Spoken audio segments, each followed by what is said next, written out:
আরে নবীর উম্মতের দল আব্দুল্লাহ ইবনে মুবারক রাহমাতুল্লাহি আলাইহি জামানার একটি ঘটনা।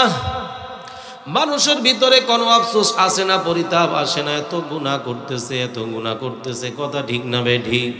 আব্দুল্লাহ ইবনে মুবারকের বাড়ির পাশে ওই আল্লাহর বুজুর্গ আব্দুল্লাহ ইবনে মুবারক দুনিয়া থেকে বিদায় নেওয়ার পর তার আপন কিছু মানুষ তাকে স্বপ্নে দেখে, ওরে আব্দুল্লাহ ইবনে মুবারক, আপনার সাথে আমার মালিক কেমন আচরণ করতেছে। সুবহানাল্লাহ।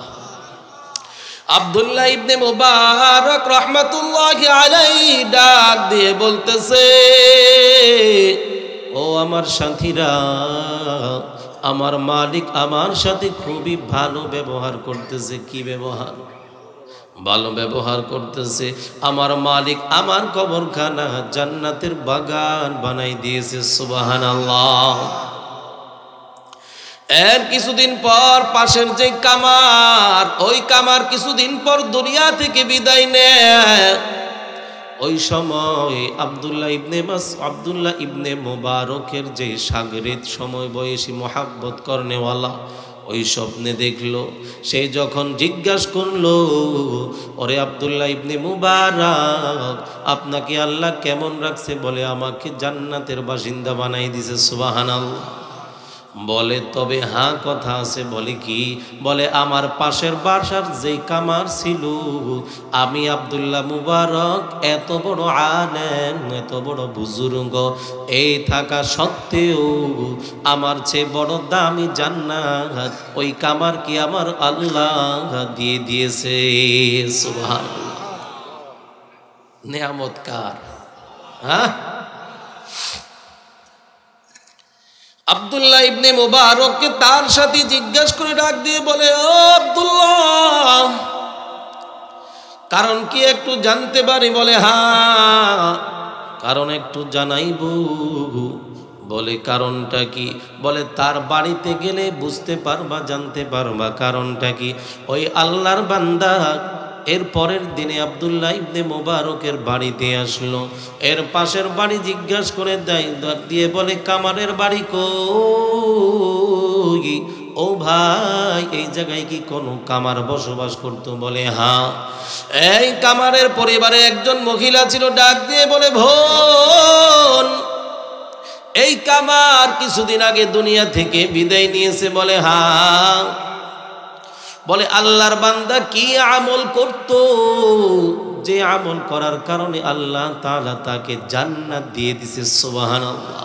শুধু জান্নাত দেই নাই রে মুসলমান, জগৎ বিখ্যাত একজন বুজুর্গ রয়েছে, বড় জান্নাতের মালিক বানাইছে। কি হাকিকত সে तो दुनिया बेखबर है दुनिया की नुमाइश पर नजर है नमी गुयम कि अज दुनिया जुदा बागश बहर आले के बाशी बाग खुदा बश जिसते दुनिया अज खुदा गाफिल बुदन नहीं कमाशुन कराहु जिंदुजान कष्ट হয় আপনাদের।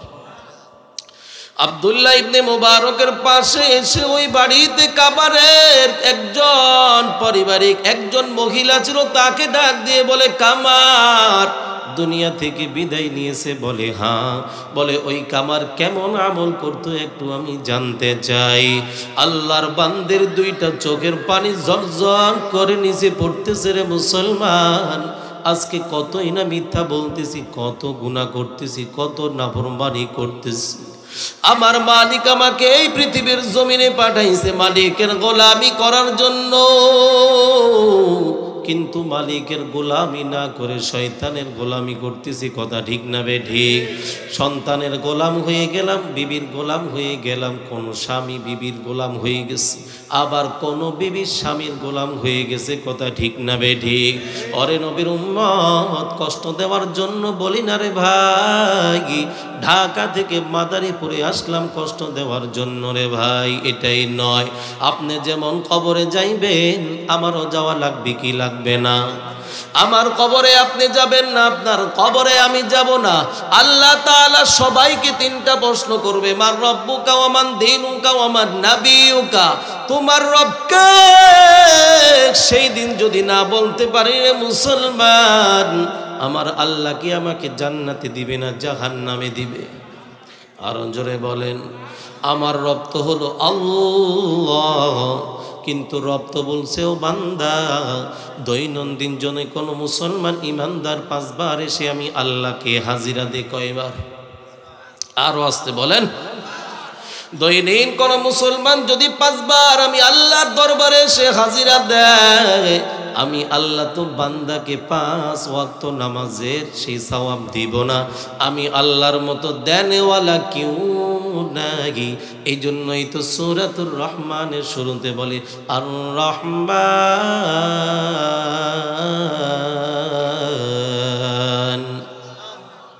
সূরাতুল ফাতিহার ভিতরে আছে আলহামদুলিল্লাহি রাব্বিল আলামিন আর রহমানির রহিম, আছে না নাই? আল্লাহ কেমন দয়ালু, বান্দাকে ডাক দিয়ে বলে, বান্দা আমি আল্লাহ শুধু 5 ওয়াক্ত নামাজের সওয়াব তোমার আমল নামার ভিতরে দিব না। ওরে বান্দা, আমি তো তাকায় আছি, বান্দা তুই কখন যাইবি একটু আমি আল্লাহর কুদরতি পায়ে সেজদা দিবি। কারণ হলো বান্দা তাকায় দেখ, আমি আল্লাহর ছেলে নাই, আমি আল্লাহর মেয়ে নাই, আমি আল্লাহর আপন বলতে কেউ নাই। কথা ঠিক না বেঠিক? ওরে বান্দা, আমার আপন বলতে কেউ নাই, আমি আল্লাহর আপন বলতে কেউ নাই। ওরে বান্দা, তোকে আমি আল্লাহ আপন বানাইয়া এই পৃথিবীর জমিনে আমি আল্লাহ তোকে পাঠাইছি। ওরে বান্দা, তোকে কত নিয়ামত দিয়েছি। ওরে বান্দা, তোকে আমি তো একটা গাছ বানাইলে বানাইতে পারতাম। কথা ঠিক না বেঠিক? ওরে বান্দা, তোকে আমি আল্লাহ যদি গরু বানাইতে চাইতাম, আমি আল্লাহর শক্তি ছিল বানাইতে পারতাম। কথা ঠিক না বেঠিক? ওরে বান্দা, তোকে যদি আমি আল্লাহ চাইতাম ফল বানাইতে, যদি চাইতাম পশু বানাইতে, আমি আল্লাহ বানাইতে পারতাম। কিন্তু আমি আল্লাহ তোকে গরু বানাই নাই, পশু বানাই নাই, গাছ বানাই নাই। কথা ঠিক না বেঠিক? ওসমান রাদিয়াল্লাহু তাআলা আনহু ওই যে নারা খেরা কুটা হাতে নিয়ে মালিককে ডাক দিয়ে বলে, মালিক আমাকে যদি এই নারা খেরা কুটা বানাইতা, আমাকে মানুষ জ্বালাই ভরাইয়া শেষ করে দিত।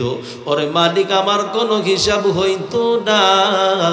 ওসমান রাদিয়াল্লাহু তাআলা আনহু যে জান্নাতের টিকিট পাইছে, ওই ব্যক্তির জবানে যদি এত নরমিয়ত, এত তাওয়াজু, এত ভয়, ওরে নবীর উম্মত আমার অন্তরের ভিতরে কেন ভয় নাই? আল্লাহ তাআলা ডাক দিয়ে বলে, বান্দা আমি আল্লাহকে ভয় কর, আমি আল্লাহকে ভয় করা ছাড়া তুই আসবি না। কাকে ভয় করতে বলছে? ইয়া আইয়ুহাল্লাযীনা আমানুত্তাকুল্লাহ হাক্কা তুকাতিহি ওয়া লা তামুতুন্না ইল্লা ওয়া আনতুম মুসলিমুন। এই কালাম জিন্দা কুরআনে হাকিম, হিকমতে ও লা ইয়াজালাসতু কদিম, জামিউল ইলমি ফিল কুরআনে হাকিম, তাকাসারাত আনহু আফহামুর রিজালিন, বাকা কুরআন কালামুল্লাহ বাশুনু কদিমাস্তি কদিমাস্তি নুঈনু। আল্লাহ কাকে ভয় করতে বলছে? আরো জোরে বলেন। এই আয়াতের ভিতরে বলে, ইয়া আইয়ুহাল্লাযীনা আমানুত্তাকুল্লাহ হাক্কা তুকাতিহি ওয়া লা তামুতুন্না ইল্লা ওয়া আনতুম মুসলিমুন। ওরে বান্দা, আমাকে ভয় করো, মুসলমান না হইয়া কবরে আসবা না। কি না হইয়া? আরো জোরে বলেন। মুসলমান হওয়া ছাড়া কবরে যাওয়া যাবে? কি বলেন?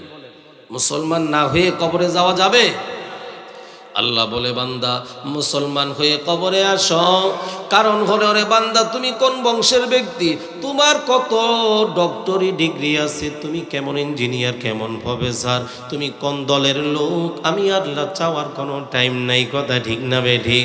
ওরে বান্দা, যদি মুসলমান হয়ে যদি কবরে আসতে পারো, আমি আল্লাহ তোমার সাথে সদাচরণ করব, তোমার কবরের মাটি সদাচরণ করবে, আমার বানানো জান্নাতের যেই ফেরেশতাগুলো রয়েছে তারাও তোমার সাথে ভালো আচরণ করবে। ওরে বান্দা, যদি জাহান্নামের ভয়, কবর আযাবের ভয় নিয়ে যদি তুমি না নিয়ে আসতে পারো, যদি আমি আল্লাহকে ভয় অন্তরের ভিতরে ঢুকায় না নিয়ে আসতে পারো রে বান্দা, ওই বান্দা তোমার জাহান্নাম ছাড়া কোনো উপায় নাই, কথা ঠিক না বে ঠিক? বলতেছিলাম আব্দুল্লাহ ইবনে মুবারক রাহমাতুল্লাহি আলাইহি বাড়ির পাশের কামার, আব্দুল্লাহ ইবনে মুবারকের সেই দামি জান্নাত কিভাবে পাইলো? আব্দুল্লাহ ইবনে মুবারকের সাথী বের করতেছে, ওই আল্লাহর বান্দিকে ডাক দিয়ে বলে, ওরে আল্লাহর বান্দি, এই কামার কেমন আমল করতো আমি একটু জানতে চাই। আল্লাহর বান্দির দুইটা চোখের পানি ছেড়ে দিয়ে ডাক দিয়ে বলতেছে, ওই ভাই, আমরা তো বড় গরিব অসহায় কামার বাড়ির মানুষ, কিন্তু এই আল্লাহর বান্দা কামার দিনের বেলা গরমের কারণে কোনো কাজ করতে পারত না, রাত্রে বেলা মাগরিবের নামাজটা আদায় করিয়া ওই আল্লাহর বান্দা আগুনের ভিতরে কাজ শুরু করে দিত। ওই নামাজ আদায় করতে করতে ইশারের সময় যখন হয়ে যাইত, ইশারের নামাজটাও যখন আদায় করিয়া বাসা থেকে বের হইয়া যখন লোহা পিটতে থাকতো, লোহা যখন পিটতে থাকতো, আল্লাহর বান্দির অবস্থা এমন হয়ে গেছে, এই কথা বর্ণনা করতে করতে অঝরে কান্না করতেছে, কান্না করতেছে, বলে আমরা বড় গরিব, মালিক আমাকে গরিব বানাইছে, এই জন্যই তো লোহা পিটতে পিটতে কামার জীবন পরিচালনা করত। কোনো আলেম ছিল না, কোনো বড় ফকির ছিল না, কোনো জ্ঞানী ছিল না। ওই ব্যক্তির অন্তরের ভিতরে প্রতিদিন ইশারের পরে আব্দুল্লাহ ইবনে মুবারক এমন বাড়ি ছিল, পাশে ছাদ, গরমকাল ছিল, আব্দুল্লাহ ইবনে মুবারক ওই ছাদের উপরে দাঁড়ায়া দাঁড়ায়া মাওলার কুদরতি পায়ে সেজদা দিত। সুবহানাল্লাহ। ওই কামার আল্লাহর বান্দা ওই দিকে তীক্ষ্ণ নজর দিয়ে তাকায়া থাকতো, ওই ব্যক্তির দিকে তাকায়া মালিককে ডাক দিয়ে বলতো, মালিক, আমি বড় গরিব অসহায় কামারের কাজ করি রে আল্লাহ, আমার টাকা নাই, পয়সা নাই, যদি টাকা থাকতো, পয়সা থাকতো, আব্দুল্লাহ ইবনে মুবারকের মতো, ওরে মালিক, আব্দুল্লাহ ইবনে মুবারক যেমন তোমার গোলামি করে, আমারও তোমার গোলামি করতে মনে চাই, এই কথা বলতো। আব্দুল্লাহ ইবনে মুবারকের চক্ষু থেকে ঝরঝর করে ওই আল্লাহর বান্দা কামারের চক্ষু থেকে ঝরঝর করে পানি পড়তো। সুবহানাল্লাহ। ওরে আল্লাহর বান্দি, তুমি কেমন করে জানো? বলে, বহুদিন বাসায় এসে গল্প করত, আমাকে আল্লাহ গরিব বানাইছে। আব্দুল্লাহ ইবনে মুবারক নামাজে দীর্ঘ সময় ধরে মাওলার সাথে কথা বলে, ওই মাওলার সাথে কথাও আমারও বলতে মনে চায়। আল্লাহর বান্দা এভাবে আফসোস করতে করতে আল্লাহর বান্দা মাঝে মধ্যে যখন দিনের বেলাও কাজ করতো, আল্লাহর বান্দার অবস্থা কেমন? ওরে মুসলমান ইমানদার আল্লাহর গোলাম, আজকে আজান যখন হয় আমরা মসজিদে যাইতে চাই না, কথা ঠিক না বে ঠিক? ওই কামার এত বড় জান্নাতের মালিক কিভাবে হইছে রে মুসলমান? হইতে পারে সোনার উপর অন্তরের ভিতরে একটু মোহাব্বত জাগতেও পারে, কথা ঠিক না বে ঠিক? আব্দুল্লাহ ইবনে মুবারকের বাড়ির পাশের কামার, ওই কামারের অন্তরের ভিতরে এত মোহাব্বত, এত ভালোবাসা, মাওলার কিভাবে জন্ম হয়েছে। আব্দুল্লাহ ইবনে মুবারকের বাড়ির পাশের কামার দিনের বেলা যখন কাজ করত, মুয়াজ্জিন যখন মসজিদ থেকে বলতো আল্লাহু আকবার আল্লাহু আকবার, অর্থ কি? আল্লাহ ছোট। কথা বলেন না কেন? আল্লাহ বড় না ছোট? কেমন বড়? তুলনা হয়? আমি মুসলমান ইমানদার, আমি তো বলি আল্লাহর এই আওয়াজটার চেয়ে আমার কাজ বড়, দোকানদারি বড়। কথা বলে না? আমার গাড়ি চালানো বড়, বন্ধুর সাথে মোবাইলে কথা বলা এটা বড়। কথা ঠিক না বেঠিক? ওই কামার কি করতো রে শুনেন, ওই কামার যখন মসজিদ থেকে মুয়াজ্জিন যখন আজান দিত, ওই আল্লাহর বান্দা কামার অন্তরের ভিতরে এত ভয়, এত ভয়, মাওলার এত মোহাব্বত, ওই কামার পিছন থেকে যখন কোনো একটা ধারালো অস্ত্র এই লোহার ভিতরে আঘাত করতে চাইতো, মুয়াজ্জিন যদি বলতো আল্লাহু আকবার, ওই হাতুড়িটা পিছন থেকে ফালাইয়া এই কামার আল্লাহর বান্দা ওযুটা বানাইয়া মাওলার কুদরতি পায়ে সেজদা দেওয়ার জন্য পাগল হয়ে যাইতো। সুবহানাল্লাহ। মিয়ানে আশিকু মাশুকে রঞ্জিজ কিরামান কাতিবিরা হাম খবর নিস।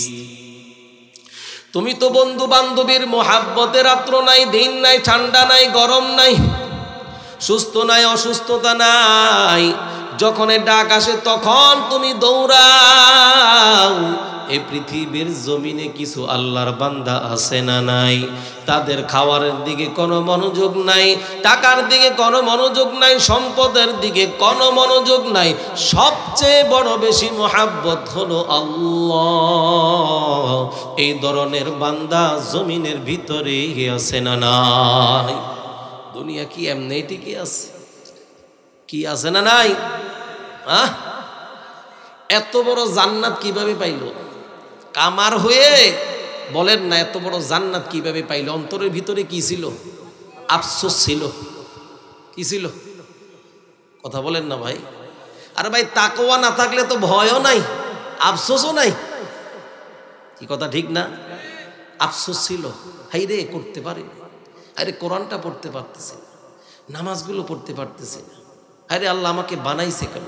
আল্লাহ তো বলে ওমা খলাকতুল জিন্না ওয়াল ইনসা ইল্লা লিয়াবুদুন।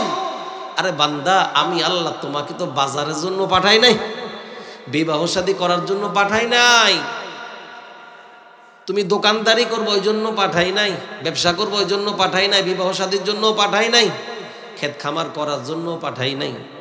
হ্যাঁ ওরে বান্দা, তোমাকে তো পাঠাইছে আমি আল্লাহর গোলামি করার জন্য। কার গোলামি? আরে বলেন না ভাই, কার গোলামি? প্রত্যেকটা বস্তুর একটা কাজ আছে না নাই? আচ্ছা, এই লাইটটা বানাইলো কেন?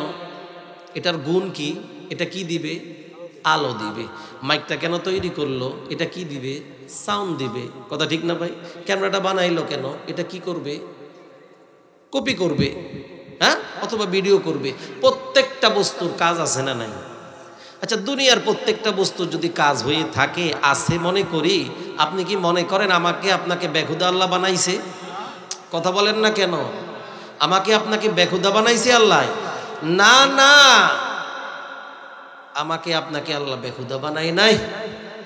আল্লাহ বলে বান্দা, তুমি করো, চাকরি করবা করো, শ্রমিকের কাজ করবা করো, ব্যবসা করবা করো, মেম্বারি চেয়ারম্যানই করবা করো, এমপিত্ব মন্ত্রিত্ব করবা করো, তবে হুকুম হবে কার? কথা বলেন না কেন? আর তরিকা হবে নবীর। কথা বলেন না? হবে তরিকা কি? নবীর। এই দুইটা রাস্তা ছাড়া অন্য কোনো রাস্তা আছে? আমাকে দেখান। হ্যাঁ, পুরো পৃথিবীর যত বৈজ্ঞানিক, যত দার্শনিক, যত জ্ঞানী, বুদ্ধিজীবী সবাই মিলে অন্য কোনো রাস্তা বের করতে পারছে শান্তির? একটাই রাস্তা, এটা হলো কোনটা? কোরআন। কথা বলে না কেন? এটা রাস্তা কোনটা? কোরআন। এই জন্য কোরআনের দরকার আছে না নাই? হ্যাঁ আছে। এই জন্য সূরা রহমান তিলাওয়াত করছে। আপনাদের কষ্ট হইতেছে? কষ্ট হয় না? কতক্ষণ চলবো বলেন তো আর? হ্যাঁ, আল্লাহ কবুল করুক, সকলে বলি আমিন। বেশিক্ষণ নিব না, অল্প সময় শেষ করবো ইনশাআল্লাহ। শুধু আয়াতগুলোর একটু ব্যাখ্যা করে শেষ করে দিব ইনশাআল্লাহ। এমন ওয়াজ শুনলাম যে ওয়াজে ফজরের নামাজ নাই, দরকার আছে এমন ওয়াজ? হ্যাঁ, হাত পাল্লাই দেই ফজরের নামাজ।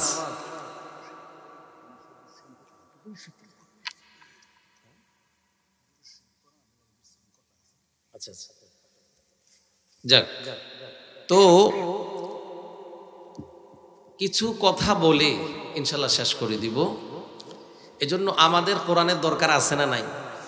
হ্যাঁ, আচ্ছা, আল্লাহ কেন বলল যে আর রহমান আল্লামাল কোরআন খলাকাল ইনসান?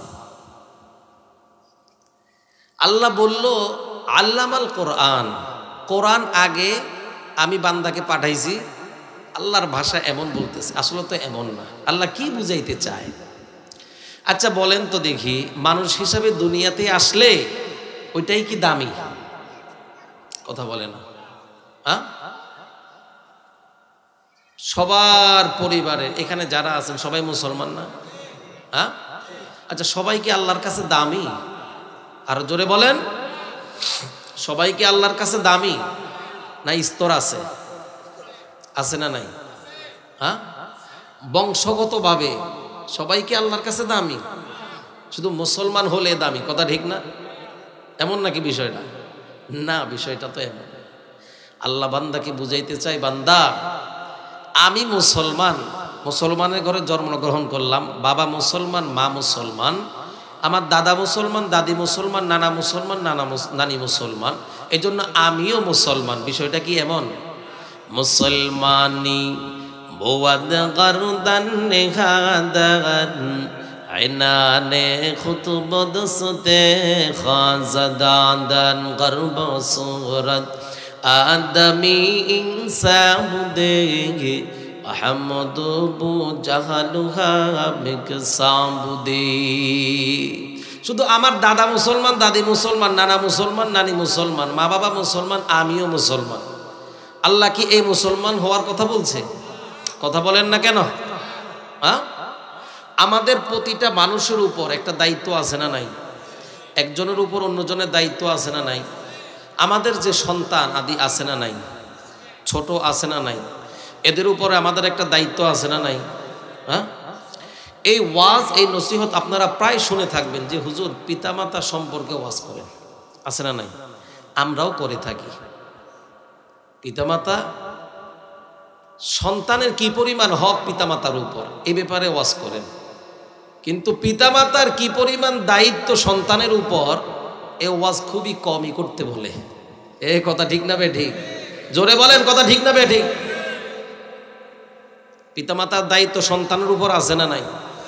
হ্যাঁ, আপনি গাছ লাগাইলেন মান্দার গাছ, আপনি যদি আশা করেন রূপালি আম, আপনি কি ভালো না পাগল? একটু আসতে বলেন, কষ্ট পাইতেছেন? গাছ লাগাইলাম মান্দার গাছ, আশা করতেছি রূপালি আম, পাওয়া যাবে কখনো? না ভাই, পাওয়া যাবে না। এটা তো মূর্খতার কথা। আমার সন্তানের উপর দায়িত্ব কি? আমার সন্তান কোন রাস্তায় চললে কিয়ামতের ময়দানে এই সন্তান গিয়ে আমার বিরুদ্ধে আল্লাহর কাছে নালিশ করবে, করবে না? হ্যাঁ, রব্বানা ইন্না আতা'না সাদাতানা ওয়া কুবরানা ফাআদাল্লুনা সাবিলা। এই সন্তান কিয়ামতের ময়দানে গিয়ে পিতা মাতার বিরুদ্ধে নালিশ করবে, ওরে দয়াময় আল্লাহ, আমার মা বাবা সকাল বেলায় প্রতিদিন জিজ্ঞাসা করছে, সন্তান তোমার ক্ষুধা লাগছে কি লাগে নাই? ওরে সন্তান তুমি নাস্তা করছো কি করো নাই? কথা ঠিক না বে ঠিক? প্রতিদিন আমাকে জিজ্ঞাসা করে, সন্তান তুমি স্কুলে গেছো কি না, তুমি কলেজ ভার্সিটিতে গেছো কি না, তুমি কাজে গেছো কি না। দুপুরের খাওয়ারটা তোমার হয়েছে কি না? কি বলেন? জিজ্ঞাসা করে কি করে না? আমরা করি কি করি না? ওরে নবীর উম্মত, বর্তমান যে জামানা, এই জামানার পূর্বের আরো যদি 20 বছর, আরো যদি 10 বছর আগে যদি দেখতাম, ওই মানুষগুলো বড় নম্র ছিল, বড় ভদ্র ছিল, কিন্তু সমাজের ভিতরে এত শিক্ষিত লোক ছিল না। কথা ঠিক না বেঠি? সমাজের ভিতরে এত উশৃঙ্খল ছিল না, এত বেয়াদব ছিল না। এটা হয়েছে কি কারণে? ওরে নবীর উম্মত, সন্তানের পিতা মাতা হয়ে এই সন্তানকে আমি কোরআনের মোহাব্বতে বাগানে ঢুকাইতে পারি নাই। কথা ঠিক না বেঠি? আমি আর আপনি যদি মনে করি এই কোরআন হলো শান্তির কোরআন, এই কোরআনই শান্তি দে, এই কোরআন দুনিয়াতে শান্তি দিবে, দুনিয়াতে সম্মান দিবে, আবার আখিরাতে মুক্তি দিবে, যদি অন্তরের ভিতরে আসে আমার সন্তানের ভিতরে কেন কোরআন নাই? কথা ঠিক না বেঠি? আমার সন্তানকে সকাল বেলায় এমন কিছু স্কুল বের হয়েছে, মুসলমানের সন্তান আগে সকাল বেলা মুক্তবে যাইতো, হুজুরের কাছে কিছু কোরআন তেলাওয়াত শিখতো। কথা ঠিক না বেঠি? ইহুদি বেঈমানকে আমরা এখনো চিনি নাই। ইহুদি বেঈমান নাসারা এত দুষ্ট, এত খারাপ। আজকে তাকাইয়া দেখেন, এই যে মোবাইল, এই মোবাইলের কারণে ছোট নাই, বড় নাই, বৃদ্ধ নাই, সবাই যেন গুনার ভিতরে লিপ্ত। কথা ঠিক না বেঠিক? বলে কারণটা কি? এইটা তো মুসলমানের কোন ঐতিহ্য নয়, বৈশিষ্ট্য নয়। ইহুদি নাসারা খ্রিস্টান আরো শত শত বছর আগের থেকে চিন্তা ফিকির করতেছে মুসলমানের সন্তানকে কিভাবে নষ্ট করা যায়, কিভাবে নষ্ট করা যায়। ওরে নবীর উম্মত, মুসলমানের সন্তান খাওয়ার খায় না, কিন্তু খাওয়ারের দিকে কোনো মনোযোগ নাই। মুসলমানের সন্তান বড় অসুস্থ, সুস্থতার দিকে কোনো মনোযোগ নাই। মা বাবা বড় অসুস্থ, কিন্তু মা বাবার সামনে বসে আছে ওই মুসলমানের সন্তান, মা বাবার দিকে যতক্ষণ সময় তাকায় না, এর চেয়ে বেশি থেকে বেশি সময় গজবের মোবাইলের দিকে তাকায়। কথা বলেন না কেন? সমাজ নষ্ট হয়ে গেছে। ইহুদি খ্রিস্টান বেঈমানদের একটা চালাকি ছিল, তারা সাকসেস হয়ে গেছে, আমরা দুর্বল হয়ে গেছি। কথা ঠিক না ভাই? হ্যাঁ, মুসলমানের সন্তান সকাল বেলায় যাবে কোথায়? বলে ইমামের কাছে যাবে, মুয়াজ্জিনের কাছে যাবে। সকাল বেলা যার শুরু হয় আল্লাহর কোরআন দিয়ে। রে মুসলমান, আপনি যদি বিশ্বাস করেন এই কোরআন অনুযায়ী যারা জীবন পরিচালনা করে, যারা সমাজ পরিচালনা করে, যারা রাষ্ট্র পরিচালনা করতে চায়, যদি সর্বক্ষেত্রে যদি কোরআনকে আপনি বলেন সাকসেস, আপনার সন্তানকে আপনি ছোটবেলায় কেন কোরআন পড়াইয়া সাকসেস হইতে পারলেন না? এই ভুল আছে না নাই? হ্যাঁ, এখনো সময় আছে রে মুসলমান, সময় এখনো শেষ হয়ে যায় নাই। আল্লাহ রাব্বুল আলামিন ডাক দিয়ে বলে, বান্দা আমি আল্লাহকে ভুলে গেছো। আম্বিয়ায়ে কেরাম আসবে, বন্ধ হয়ে গেছে। নতুন কোন কিতাব আসবে, সেটাও বন্ধ। কথা ঠিক না বেঠি? কিন্তু ওরে বান্দা তুমি গুনাহ করছো, তাওবার রাস্তা খোলা আছে। ওরে বান্দা দুইটা চোখের পানি ছাইরা দিয়ে যদি আমি আল্লাহর কাছে মাফ চাও, আমি আল্লাহ বান্দা তোকে ক্ষমা না করে পারে না। সুবহানাল্লাহ। ওরে বান্দা এখনো সময় আছে। আল্লাহ তাআলা বলতে চাই সূরাতুর রহমানের ভিতরে, ওরে নবীর উম্মত এই কথাটা লক্ষ্য করেন ভালো করে। আমার আল্লাহ যেন বুঝাইতে চাই, ওরে বান্দা মানুষ হয়ে দুনিয়াতে আসলে তুমি বড় দামি না, তুমি বড় জ্ঞানী না, আল্লাহর কাছে বড় সম্মানী না, কিন্তু মানুষ হয়ে দুনিয়াতে আসার পর যেই ব্যক্তির ভিতরে কোরআন থাকবে আল্লাহর কাছে ওই ব্যক্তি বড় দামি। কথা ঠিক না বেঠে? আরে বান্দা মুসলমানের ঘরে জন্মগ্রহণ করে কত বড় ডাক্তার, কত বড় ইঞ্জিনিয়ার, কোরআনের বিরুদ্ধে বলনেওয়ালা আছে না নাই? জোরে বলেন, নবীর বিরুদ্ধে বলনেওয়ালা আছে না নাই? এত বড় শিক্ষিত মানুষ, যে নবীর বিরুদ্ধে কিভাবে কথা বলে, এত বড় শিক্ষিত মানুষ সেই কোরআনের বিরুদ্ধে কিভাবে কথা বলে, এত বড় শিক্ষিত মানুষ আল্লাহর বিরুদ্ধে কিভাবে কথা বলে, এত বড় শিক্ষিত মানুষ সেই কিভাবে বলে কোরআন জাল হয়ে গেছে, নতুন কোরআনের দরকার। নাউজুবিল্লাহ। সেই কেমন মুসলমান, সেই কেমন শিক্ষিত মানুষ। মক্কার বেঈমান কাফের মুশরিক যারা ছিল তারাও তো নবীজিকে আল আমিন বলে উপাধি দিয়েছে, কথা ঠিক না বেঠিক? ধর্ম পালন করে নাই, নবীজিকে মোহাব্বত ওরকম ভাবে করতো না, নবীজির হাতে কালিমা পড়ে নাই। যদি কোনো বেঈমান জিজ্ঞাসা করতো আব্দুল্লাহর ছেলে মুহাম্মদ কেমন, নির্দ্বিধায় বলে দিত জামানার ভিতরে এমন আল আমিন নামক এমন ভালো মানুষ আর কেউ নাই। কথা ঠিক না বেঠিক? ওই নবীরকে এই জামানার কিছু কুলাঙ্গার, কিছু নাস্তিক নবীর দাড়িকে বলে ছাগলের দাড়ি। নাউজুবিল্লাহ।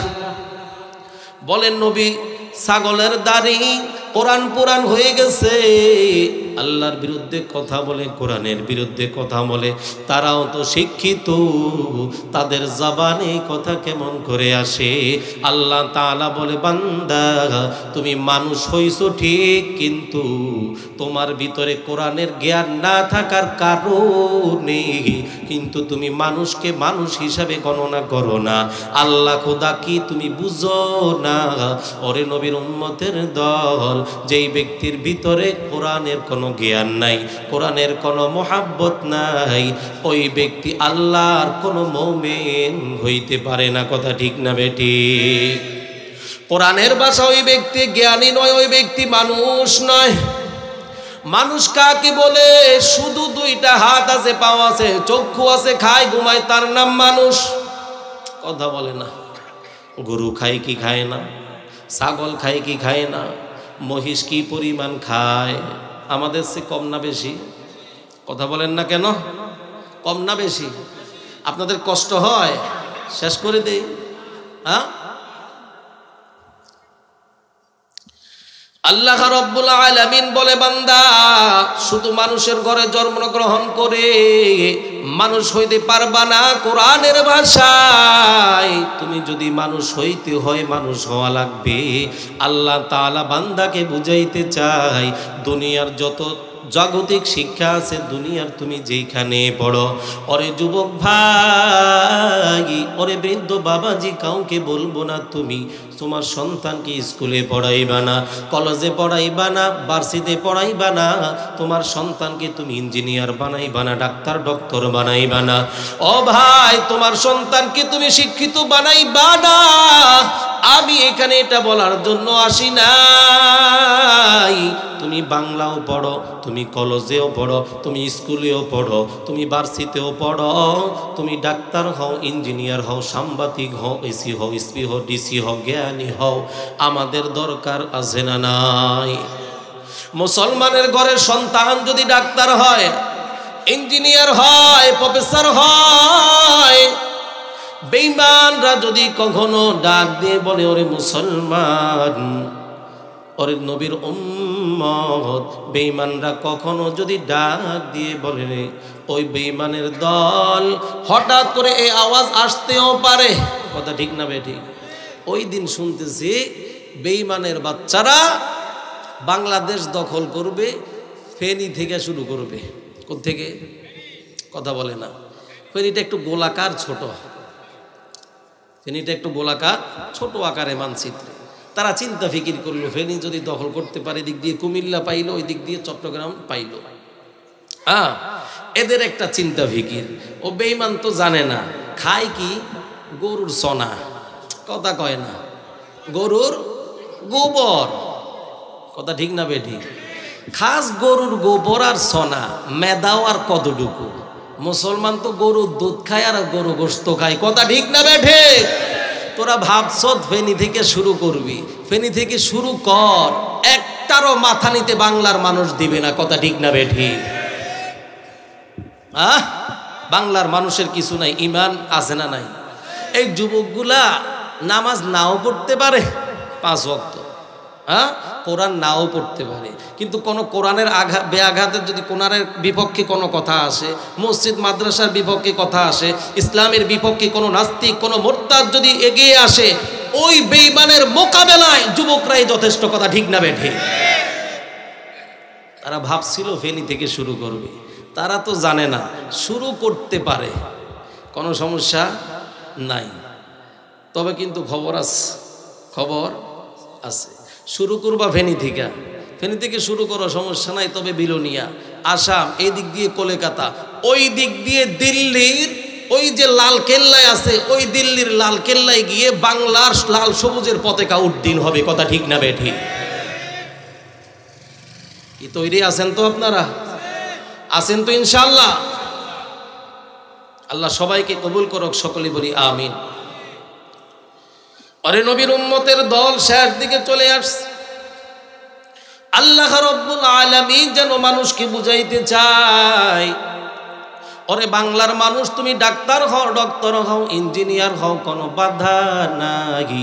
বেঈমানরা যদি ডাক দিয়ে বলে, ও মুসলমান, তোদেরকে আমাদের বানানো ঔষধ দিব না, ডাক্তারও দিব না। বাংলার মুসলমান ডাক্তার ডাক দিয়ে বলতে পারবে, ওরে বেঈমানের দল, তোর দেশের কোনো ডাক্তার লাগবে না, ঔষধ লাগবে না। আল্লাহর রহমতে আমরা এমন যোগ্য ডাক্তার তৈরি করছি, ওরে বেঈমান, তোদের থেকে কোনো ঔষধের প্রয়োজন নাই, ডাক্তারের প্রয়োজন নাই। বাংলার জমিনের ডাক্তার আমাদের যথেষ্ট। কথা ঠিক না ঠিক? ওই ডাক্তার কেমন ডাক্তার হবে, ওই ইঞ্জিনিয়ার কেমন ইঞ্জিনিয়ার হবে, ওই প্রফেসর কেমন প্রফেসর হবে। ওরে নবীর উম্মত, স্কুলে পড়তেও বাধা দিই না, কলেজে পড়তেও বাধা দিই না। ওরে বান্দা, তুমি সব হও। ওরে বান্দা, তোমার সাথে সাথে বাংলার সাথে সাথে থাকা লাগবে তোমার কোরআন। কি থাকা লাগবে? ওরে বান্দা, সকালটা শুরু করবা কোরআন দিয়া, আবার তোমার ইশারের সময় যদি তোমার কোরআন দিয়া শেষ হয়, এর মাঝে ওরে বান্দা তুমি ক্ষেত খামার করবা, কৃষি কাজ করবা, ব্যবসা করবা, চাকরি করবা। আল্লাহ তাআলা আমাকে তোমাকে এই জমিনের ভিতরে পাঠাইছে আল্লাহর গোলামি করার জন্য। আল্লাহ বলে, বান্দা তুমি গোলামি করো, আমি আল্লাহর গোলামি করবা। বলে, কেন গোলামি করব? গোলামি তো এই জন্যই করবা, ওরে বান্দা 3.5 হাত বডির দিকে তাকাইয়া দেখ, তোকে তোর মা বা তোর চক্ষুগুলো বানাই দেয় নাই, তোর হাতগুলো বানাই দেয় নাই, সব কিছু বাদ দিলাম। তুমি যে শ্বাস প্রশ্বাস নাও, এটাও দুনিয়ার কোনো মানুষ তোকে দিতে পারবে না। কথা ঠিক না বেঠিক? এগুলো আমার আল্লাহ দেয়। ওরে বান্দা, এই শ্বাস নিঃশ্বাস একবারের জন্য তুই যে নেস, এটার যদি কিয়ামত পর্যন্ত সেজদায় দিয়ে পড়ে থাকু, আমার আল্লাহর নিয়ামতের শেষ আদায় করা যাবে না। কথা ঠিক না বেঠিক? এই জন্য বলবো, সন্তানকে পড়ান, যেখানে পড়ান শুরুতে থাকবে কি? কথা বলে না? কোরআনের দরকার আছে না নাই? আপনার যে সন্তানটা কোরআন পড়বে, ওই সন্তান কোরআন পড়ার সাথে সাথে মা বাবার সাথে কখনো বেয়াদবি করবে না। কথা ঠিক না বেঠিক? আপনার এই সন্তান যদি মাদ্রাসায় দেন, যদি আরবি পড়ান, যদি কোরআনটা পড়াইতে পারেন, আপনার সন্তান কি হবে জানেন? আপনার সন্তানকে আপনি কত কিছুই দিয়ে তো সাজাইলেন, আপনার জীবনের শেষ নিঃশ্বাস যখন ত্যাগ করবেন, ওই শেষ নিঃশ্বাস ত্যাগ করার পর বহু মানুষ ডাক দিয়ে বলে, আমার বাবা দুনিয়া থেকে বিদায় নিছে। ইমাম সাহেবকে ডাক দিয়ে বলে, ইমাম, আমার যাওয়া, আমার বাবার জানাজার নামাজটা না পড়ায় কোথাও যাবা না। কথা ঠিক না বেঠি? ওরে নবীর উম্মত, ইমামের দরকার নাই, মুয়াজ্জিনের দরকার নাই।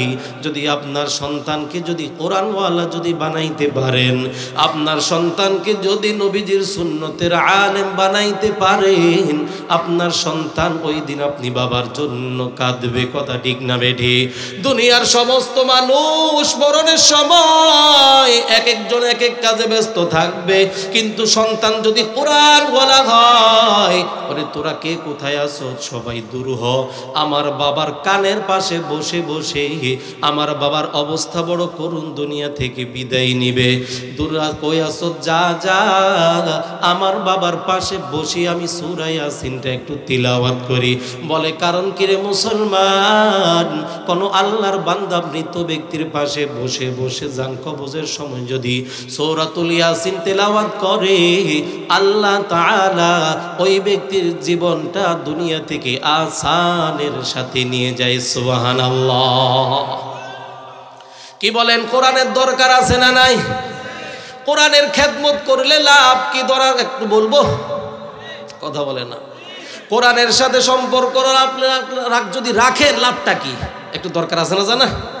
সুলতান মাহমুদ গজনবী,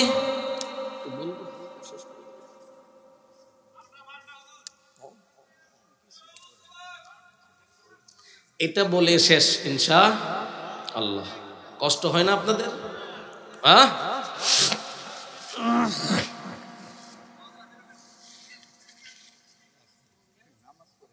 জি শেষ করে দিব, এটা একটু বলে ইনশাআল্লাহ শেষ করে দিব। সুলতান মাহমুদ গজনবীর কথা বলতেছিলাম, নাম শুনছেন আপনারা? কথা বলে না, নাম শুনেন নাই? কে কে শুনছেন হাতটা দেখান তো। নারায়ে তাকবীর। সুলতান মাহমুদ গজনবী রহমাতুল্লাহি আলাইহি দুনিয়া থেকে বিদায় নেওয়ার পর আল্লাহর বান্দাকে তার সাথী সঙ্গী কিছু আছে সে স্বপ্নে দেখলো। কবরে যখন রাখা হলো কয়েকদিন পরে স্বপ্নে দেখাইতেছে, ওরে সুলতান মাহমুদ গজনবী, তোমার সাথে আমার মালিক কেমন আচরণ করতেছে একটু জানতে চাই। সুলতান মাহমুদ গজনবী ডাক দিয়ে বলতেছে, আমার মতো বড় অপরাধী কেউ নাই, আমি জান্নাতের আশাই তো করতে পারি না। কারণ হলো আমার মতো বড় গুনাহগার কেউ নাই, আমার মতো বড় অপরাধী কেউ নাই।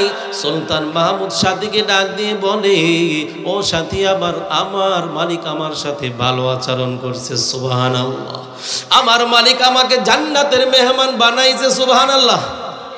বলে কেমন কেমন জান্নাতের মালিক বানাইছে একটু শুনতে চাই।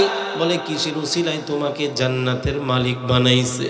সুলতান মাহমুদ ডাক দিয়ে বলে, ও বন্ধু আমার, আমি রাস্তায় চলতেছিলাম, পথে মধ্যে সন্ধ্যা হয়ে গেছে, একটা বাড়িতে একটু রেস্ট নিতেছিলাম। আমার যখন একটু রেস্ট নিতেছিলাম, যখন খাটের উপরে শুয়ে গেলাম, তাকায়া দেখি আমার পায়ের কাছে একটা কোরআন দেখা যায়, কোরআনের একটা কপি দেখা যায়। আমি সুলতান মাহমুদ ভাবলাম আল্লাহর কোরআন আমার পায়ের কাছে থাকবে আর আমি সুলতান মাহমুদ ঘুমাইব, কখনো হইতে পারে না। অন্তরে আল্লাহর ভয়, অন্যদিকে আল্লাহর মোহাব্বত। কথা ঠিক না বেঠিক? সুলতান মাহমুদ গজনবী আল্লাহর বান্দা। এক পর্যায়ে সুলতান মাহমুদের অন্তরের ভিতরে ভয়। সুলতান মাহমুদ কি করলো? কোরআনের কপিটা ওই জায়গা থেকে অন্য জায়গায় নিয়ে রাখলো। সুলতান মাহমুদ রাখার পর ওই জায়গায় গেল আবার ঘুমাই যাইতে। যখন ঘুমাইতে যায়, আল্লাহর ভয় অন্তরের ভিতরে এখনো জাগ্রত হয়ে আছে। আরে আমি সুলতান মাহমুদের কোনো দাম নাই, আল্লাহর কোরআনের কত দাম, কত দাম, আল্লাহর কোরআনের কত দাম। কারণ হলো এই কোরআনের সাথে কোনো বান্দা যেভাবে লাগতে পারছে তার দাম বেড়ে গেছে। কথা ঠিক না বেঠিক? কোরআন যেই মাসে নাজিল হয়েছে সম্মান কমছে না বাড়ছে? কম দামি একটা কাপড় যোদ্ধান হিসাবে ব্যবহার করি, গিলাপ অথবা কাবার হিসাবে ব্যবহার করি, দাম কম না বেশি? বাড়াইছে কে? আমার এত দামি কোট, এত দামি জুব্বা, এত দামি কাপড়, কিন্তু এত দাম নাই। কিন্তু একটা যোদ্ধানার কোরআনের সাথে লাগেও নাই, একটু বাতাস লাগার আগে ওইটাকে সালাম করতে যাই। কথা ঠিক না বেঠি? কি কারণে সম্মান? বলে কোরআনের কারণে। কি কারণ? কোন আল্লাহর বান্দা কোরআনের সাথে সম্পর্ক রাখলে সম্মান বাড়াইবে কে? ওরে নবীর উম্মত সুলতান মাহমুদ গজনবী এই কোরআনের কপিটা অন্য জায়গায় রেখে আবার ওই জায়গায় গেল ঘুমাইতে। সুলতান মাহমুদ গজনবীর ঘুম আসে না, ছটফট করতেছে, হয় রে কি করলাম, এই কোরআনের কত দাম, কত দাম, আল্লাহর কোরআনের কত দাম, সীমাহীন দাম, আমি সুলতানের তো কোনো দাম নাই। সুলতান মাহমুদ গজনবী এক পর্যায়ে ওই জায়গা থেকে ঘুম থেকে উঠে কোরআন যেই জায়গায় আগে ছিল ওই জায়গায় সুলতান মাহমুদ কোরআন আপন জায়গায় রাখছে। সুলতান মাহমুদ নিচে হালকা ছোট একটা কাপড় বিছায়া ওই রাত্রটা পার করতে লাগতেছে। দয়ার মালিক কুদরতি নজর দিয়ে তাকায় আছে, মালিক আমার সুলতান আমার কোরআনকে ভালোবাসছে, আমার কোরআনকে ভালোবাসছে, আমার কোরআনকে ভালোবাসছে। সুলতান মাহমুদ বন্ধুকে ডাক দিয়ে বলে, বন্ধু আমি সুলতানের কোনো আমল নাই, আমি সুলতানের অপরাধের কোনো শেষ নাই, আমি সুলতান আল্লাহর কাছে বড় অপরাধী, আমি জান্নাতের যাওয়ার মতো কোনো কাজ করি নাই, আমি যে জান্নাতে যাব এমন কাজ কোনো আমি কিছুই করতে পারি নাই। কিন্তু আমার মালিক ওই রাত্রের ঘটনায় কোরআনকে আমি মোহাব্বত করার কারণে, সম্মান দেওয়ার কারণে ওই কোরআনের জায়গায় রাখলাম। আমি সুলতান মাহমুদ নিচে ছোট্ট একটা কাপড় বিছাইয়া ওই রাত্রটা পাড়ি দিয়ে দিলাম। আমার আল্লাহর কাছে এই কোরআনের সম্মান এতই ভালো লাগছে,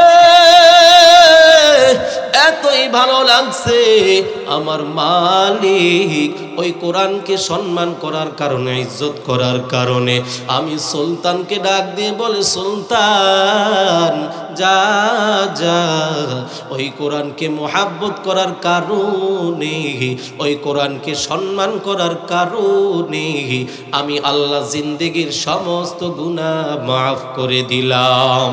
লিকুল্লি শাইইন জিনাতুল ফিল ওয়ারা জিনাতুল মারই কামা বিল আদবি আজ খুদা খাহি মে তৌফিকে আদব বে আদব মাহরুম গাশত আজ ফজলে রব। আদব ওয়ালার দাম আছে না নাই? আছে না নাই? এতক্ষণ ওয়াজের দ্বারাই কি বুঝলেন? কোরআন কাছে নিব না দূরে সরাই দিব? আমার সাথী যদি কোরআনকে বানাইতে পারে, অন্য এক হাদিসের ভিতরে আছে, কোন ব্যক্তি যদি কোরআনকে সাথী বানাইতে পারে ওই ব্যক্তি মরতে দেরি হয়, ওই ব্যক্তির কবরখানা জান্নাতের মেহমান খানা হইতে দেরি হয় না। সুবহানাল্লাহ।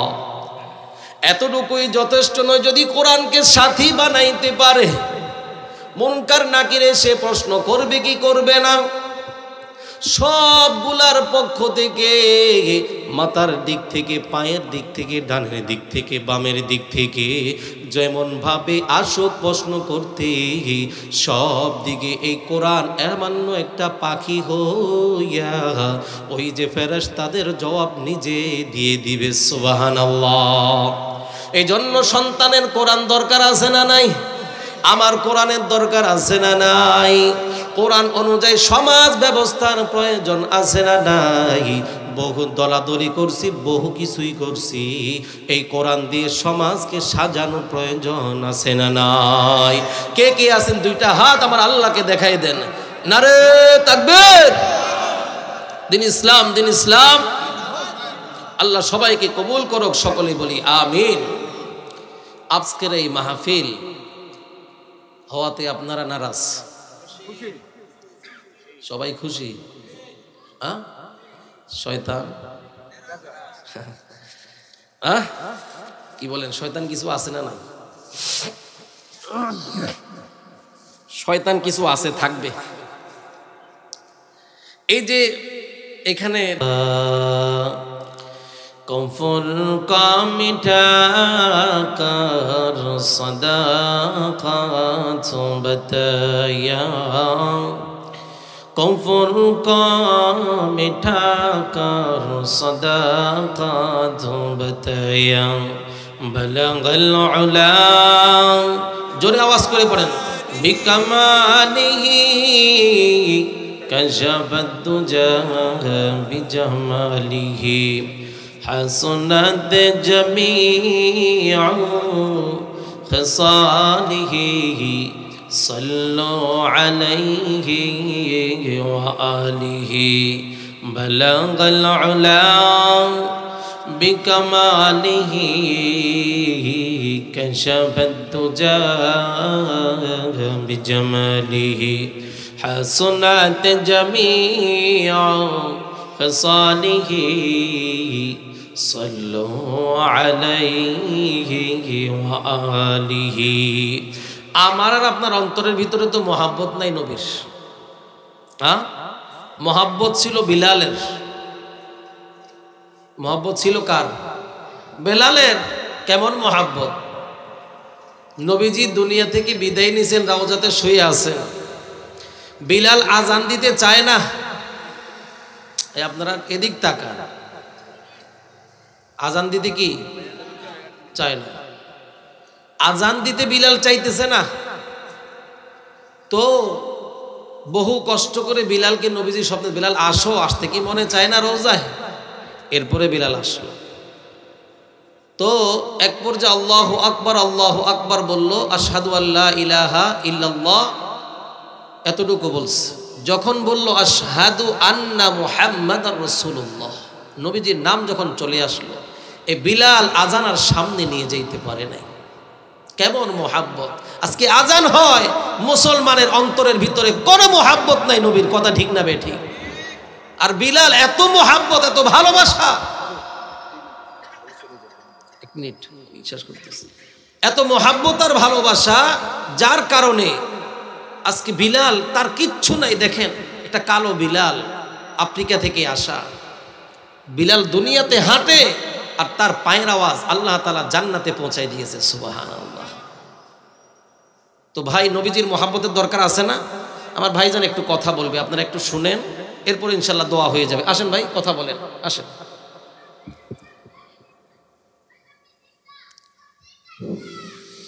সম্মানিত মাহমুদ ভাই, আপনার সামনে একটু কথা বলবেন, কথার একটু মনোযোগ সহকারে শুনবেন।